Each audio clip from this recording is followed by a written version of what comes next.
Hey everybody, welcome back to the channel. This is Jeff. I am out here riding the Nevada BDR today, section 6, Elko to Jarbidge. Going to do a quick review, but I'm going to open with a couple of safety shares.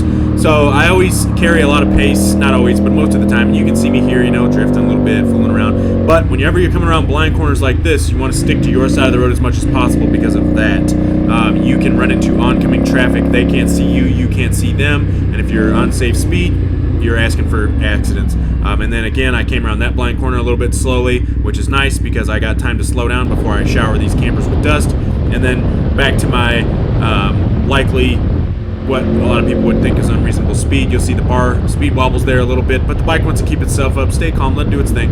And I'm okay with carrying pace like this as long as I can ensure that the only person that I'm really endangering is myself. So I don't want to hurt anybody else on accident or anything like that, but if it's just me, I'm of the opinion of sort of ride however you want. So, and then we'll go over a couple other things. I'm going to talk about hand symbols, and gestures, and passing traffic that you come up on. So you'll see me moving pretty good, 60 miles an hour on corners down this dirt road. I can see a dust cloud up there, so okay, I'm catching up to same direction traffic.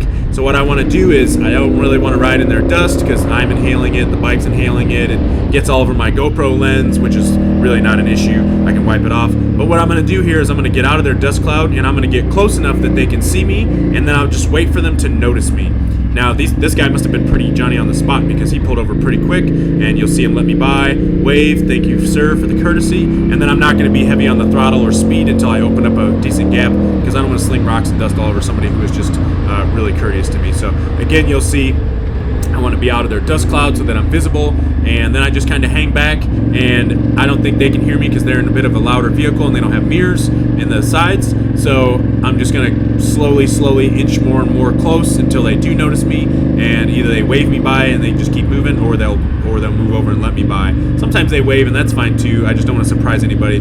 Thank you, sir, nice wave, and then I move on. I just don't want to surprise anybody and then make some sort of abrupt movement. Okay, so two more things real quick. Hand gestures. I noticed this a lot more in other places, but in Nevada I don't see it as much. I think it's because of gravel roads and all the side-by-sides and vehicles. But you want to let the oncoming traffic know how many people are in your group. So you'll kind of notice here my body will shift. I take my left hand off the bar. I put up a fist with my left hand, let that driver know I am the last person in my group. I know I was mixed with the side-by-side group right here, but when I'm riding solo, I only signal for myself. If I was with another group, I'd maybe signal for the group, and then I'd maybe throw in one extra head count for that side-by-side. But the rest of the riders in the group will also signal, right? So let's say I'm in a group of 10 people. Well, I'm just going to put up a 5 and maybe flash my hand twice or something, let them know there's a ton of people in my group. And if there was 3 people behind me, I'd say 3, and then the guy behind me 2, right? And then the end of the last, really the one that's important is the last guy that just throws up a fist and say, I'm the last guy. So that's what you do is signal oncoming traffic of when they can stop being extra cautious. Then you'll see me kind of cruising near the campgrounds. I slow down a lot just to keep the dust down for the people that are sitting out there. And then here's some sheep. I thought this was funny, so I'll let this play out, and then I'll get into the review right after this video segment.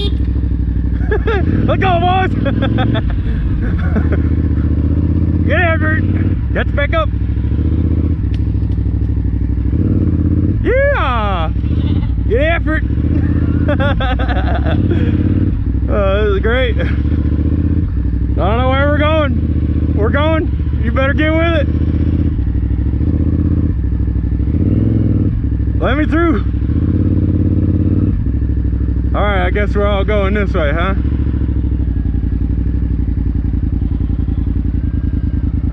Traffic jam. You motherfuckers make more dust than I do.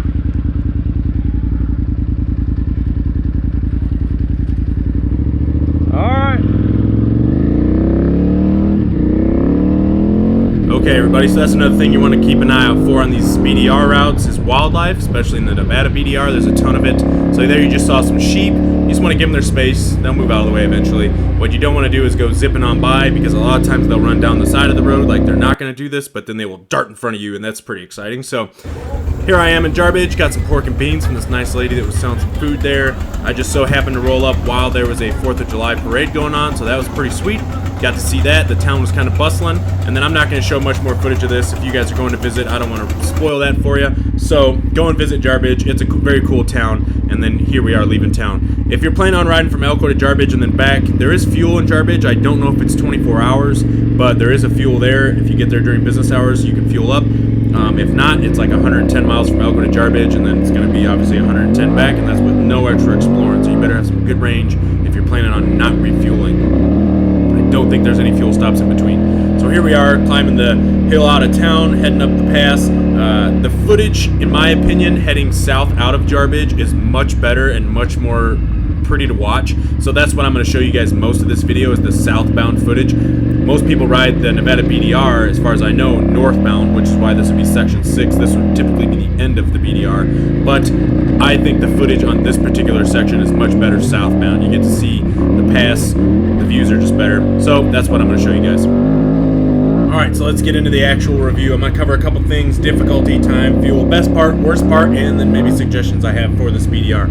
So, difficulty, I would rate this like a 2. And the only reason I'm rating it a 2 is because there's some gravel. A 1, in my opinion, is like an all-pavement ride, which the first hour out of Elko, this is an all-pavement ride.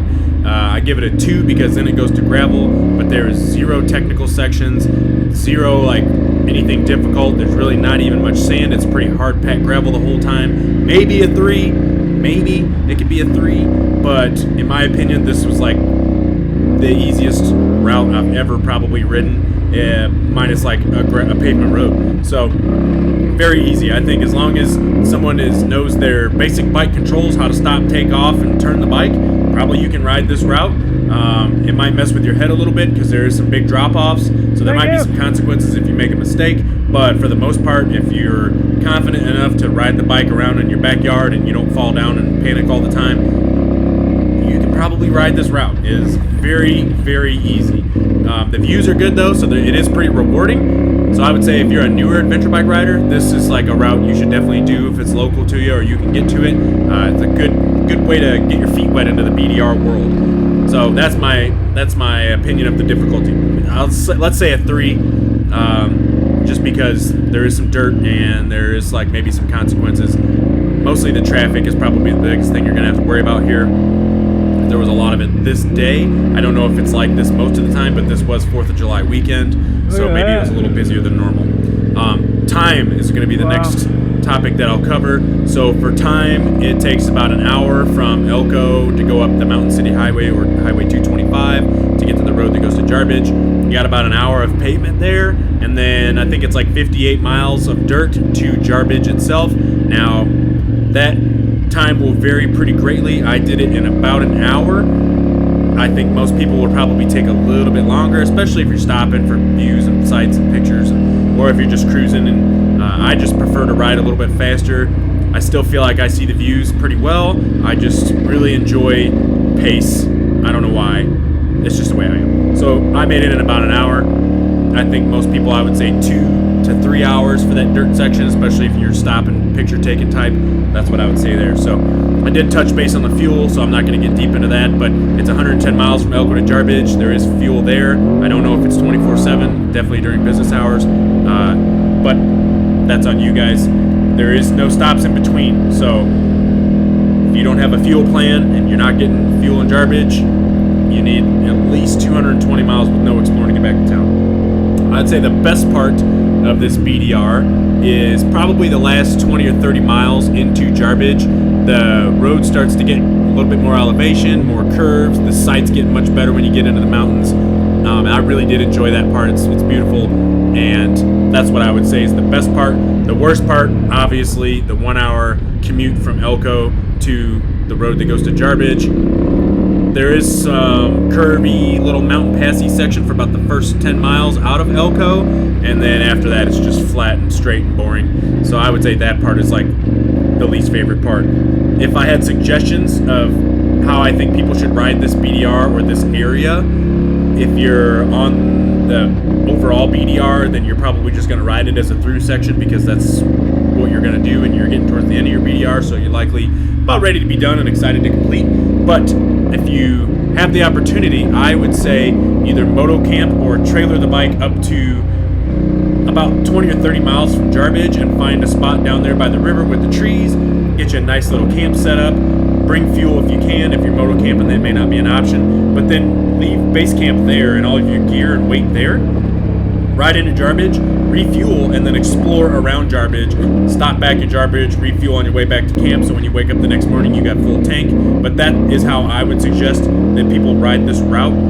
As a through route, it's actually kind of boring, but anytime that I have left the route, like I went and explored Mount Icarus, I'll post a picture of me up on top of that. And then very shortly up here, you'll see I take a little offshoot off the route itself, just because I thought, oh, that might be fun, and that looks more like the type of riding I enjoy, hill climbs and more technical stuff, and I wanted to see some views. But that is how I would explore this area. I would either trailer the bike there or moto camp there, and then work around from your base camp and just explore that general radius around your camp. I think there's a decent amount of riding up there to be done. I haven't really got to much of it, but just riding the BDR route there and back, I'm not gonna lie, wasn't very exciting. Probably the most exciting part is coming up here in just a few seconds, which again, I'm going to talk about traffic and just being aware and eyes up. I had a side-by-side pull right out in front of me, and you can't really tell in the video, but they never did stop. They come off this trail right here and just pulled right out. So luckily I was paying attention and could avoid them because they were coming right into my lane, and that's probably going to be your biggest threat is traffic. So you can see a little 2-track off to the left there. That's the stuff you should be going and exploring. It probably goes back into the mountains. It's probably beautiful back there.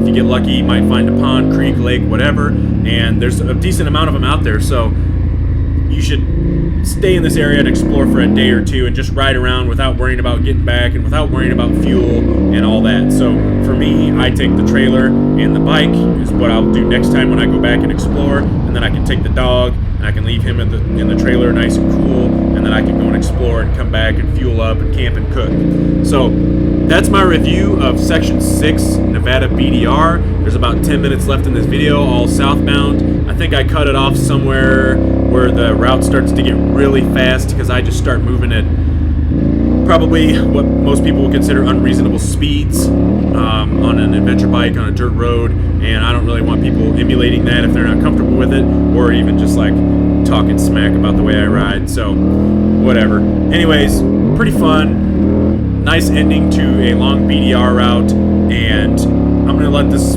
play out. So you guys keep an eye out. I do have a series out right now, How to Adventure Bike. I've only done the first episode. I did start recording the second episode, and then had a really slow speed tip over and bent the rear brake adjustment on the KTM. So it kind of put a damper on the end of that ride. I couldn't adjust the brake, and it was sticking straight up almost.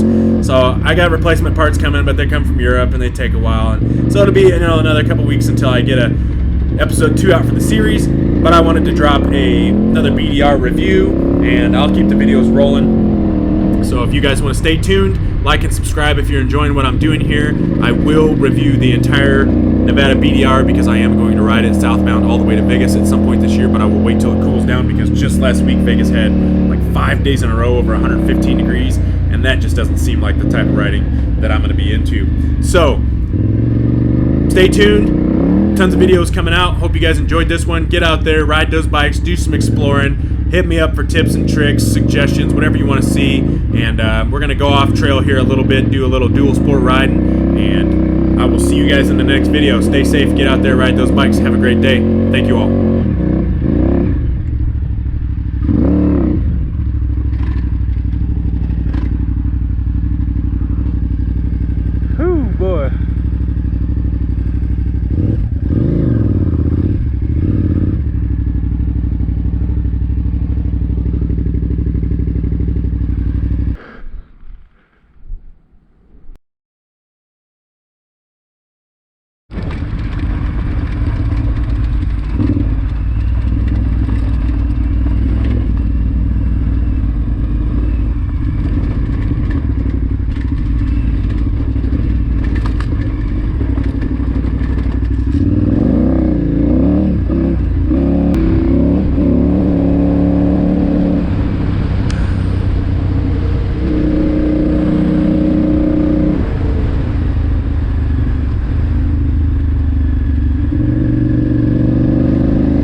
I say, damn, boy.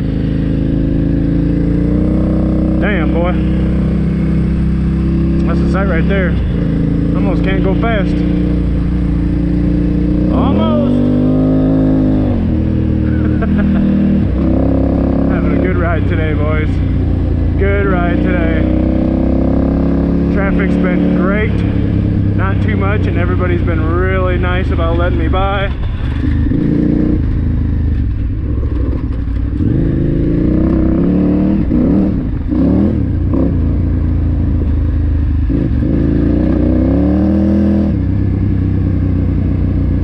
And I'm driving all over both sides of the road like a total idiot. Yee! But it's been good. It has been good.